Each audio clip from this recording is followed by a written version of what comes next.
Guys welcome back with another videos. Direct ಆಗಿ ವಿಷಯಕ್ಕೆ ಬರ್ತೀನಿ. ಬಿಗ್ ಬಾಸ್ ಕಡೆಯಿಂದ ಒಂದು ಪ್ರೋಮೋ ಅಪ್ಡೇಟ್ ಆಗಿತ್ತು ಅಂಡ್ ಅದು ಕೂಡ ಕಾವ್ಯ ಮತ್ತೆ ಗಿಲ್ಲಿ ನಡುವೆ ಸಣ್ಣದಾಗಿ ಜಗಳ ಆಗಿ ಇಬ್ರು ದೂರ ಆಗಿದ್ರು.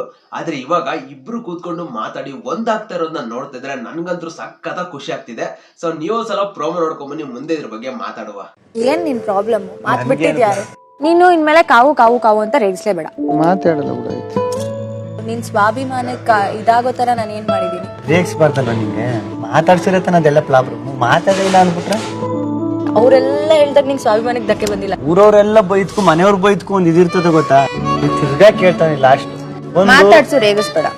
ಹಂಗಾರೆ ಮಾತಾಡ್ತಾರೆ. ಮೂರನೇ ವ್ಯಕ್ತಿ ಆಗಿದ್ದೀನಿ ಅಂದ್ರೆ ಪರವಾಗಿಲ್ಲ, ಮೂರನೇ ವ್ಯಕ್ತಿಯಾಗೇ ಇರ್ತೀನಿ. ಬಿಗ್ ಬಾಸ್ ಇಂದು ರಾತ್ರಿ 9:30ಕ್ಕೆ. ಸೊ ಗೈಸ್ ಪ್ರೋಮೋ ನೋಡಿದ್ಮೇಲೆ ನಿಮ್ಮ ಅಭಿಪ್ರಾಯ ಏನಂತ ಕಾಮೆಂಟ್ ಸೆಕ್ಷನ್ ತಿಳಿಸಿ ನೋಡುವ. ಇನ್ನು ಪ್ರೋಮೋ ಬಗ್ಗೆ ಮಾತಾಡೋದಾದ್ರೆ ಇವ್ರಿಬ್ರು ಒಂದಾಗ್ತಿರೋದನ್ನ ನೋಡ್ತಿದ್ರೆ ನನ್ಗಂತೂ ಪರ್ಸನಲಿ ಸಖತ್ ಖುಷಿ ಆಗ್ತಿದೆ.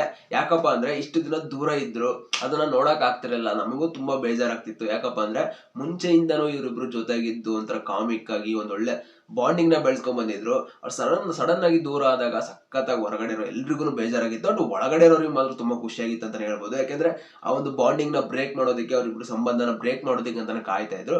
ಬಟ್ ಯಾವತ್ತೂ ಟ್ರೂ ಬಾಂಡಿಂಗ್ ಅನ್ನೋದು, ಟ್ರೂ ಫ್ರೆಂಡ್ಶಿಪ್ ಅನ್ನೋದು ಯಾವತ್ತೂ ಬ್ರೇಕ್ ಆಗೋದಿಲ್ಲ. ಅದು ಕೊನೆಯವರೆಗೂ ಉಳಿಯುತ್ತೆ ಅನ್ನೋದಕ್ಕೆ ಇದೇ ಸಾಕ್ಷಿ. ಏನೋ ಸಣ್ಣ ಮನಸ್ತಾಪಗಳು ಬರ್ತಾವೆ, ಅದು ಮತ್ತೆ ಸರಿ ಹೋಗುತ್ತೆ. ಬಟ್ ಪ್ರತಿಯೊಬ್ರು ನೋಡ್ತಿರೋ ಪ್ರತಿಯೊಬ್ರು ಸಖತ್ತಾಗಿ ಖುಷಿಯಾಗಿದೆ. ಇವ್ರು ಇಬ್ರು ಹಿಂಗಿದ್ರೆ ಚಂದ ಕಿತ್ತಾಡ್ಕೊಂಡು ಒಬ್ರನ್ನೊಬ್ರು ಕಾಲ್ ಎಳ್ಕೊಂಡು ಹಿಂಗ್ ಹೋಗ್ತಿದ್ರೆ ಚಂದ ಆಗೋದು. ದೂರ ಇದ್ದು ಎಲ್ಲ ಆಗ್ತಿದ್ರೆ ಅದು ಚೆನ್ನಾಗೆ ಕಾಣಿಸೋದಿಲ್ಲ.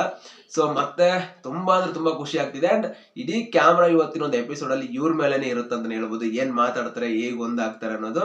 ಸೊ ಯಾರು ಮಿಸ್ ಮಾಡಿದ ಎಪಿಸೋಡ್ ನ ನೋಡಿ, ಸಖತ್ತಾಗಿರುತ್ತೆ ಎಪಿಸೋಡ್ ಮಾತ್ರ. ನಾನು ನೋಡ್ತೀನಿ. ಹಂಗೆ ಜೊತೆಗೆ ಇನ್ನು ಯಾರೆಲ್ಲ ನನ್ನ ಒಂದು ಯೂಟ್ಯೂಬ್ ಚಾನಲ್ ಸಬ್ಸ್ಕ್ರೈಬ್ ಆಗಿಲ್ವೋ ಇವಾಗಲೇ ಸಬ್ಸ್ಕ್ರೈಬ್ ಮಾಡ್ಕೊಳ್ಳಿ. ಮತ್ತೆ ಮುಂದಿನ ವಿಡಿಯೋದಲ್ಲಿ ಸಿಗೋಣ ಗೈಸ್. ಬಾಯ್.